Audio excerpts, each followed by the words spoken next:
హనుమకొండలోని Telangana minority residential Kazipet junior కళాశాలలో CEO సౌకర్యం ప్రారంభించబడింది. మౌల్వీ మహ్మద్ రియాజుద్దీన్, టీఎంఆర్ఐఎస్ కార్యదర్శి బి షఫీయుల్లా రాష్ట్ర ప్రభుత్వం మరియు ముఖ్యమంత్రి రేవంత్ రెడ్డికి కృతజ్ఞతలు తెలిపారు. రెసిడెన్షియల్ సంస్థలలో గరిష్ఠ ప్రవేశాలు పొందేందుకు తల్లిదండ్రులకు విజ్ఞప్తి చేశారు.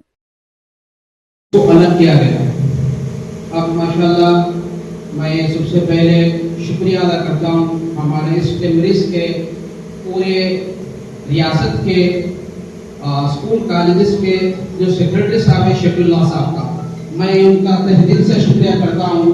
हमारे इस 5 साल की मेहनतों और कोशिशों से उन्होंने हमको एक इनाम के तौर पर सीईओ अलर्ट किया गया है. मैं और इसी तरह इसकी खुसूसियत क्या है, यहाँ पर जो पढ़ाने वाले साथिजा और लेक्चरर्स माशाल्लाह अच्छे काबिलियत के लोग हैं, अच्छे काबिलियत के लोग हैं माशाल्लाह. तमाम लोग पीएड अच्छे पढ़ा लिखे काबिलियत के लोग हैं, जिसकी बुनियाद पर आज हमको ये सीईओ का मौका आप तमाम लोगों ने इसके शिरकत की.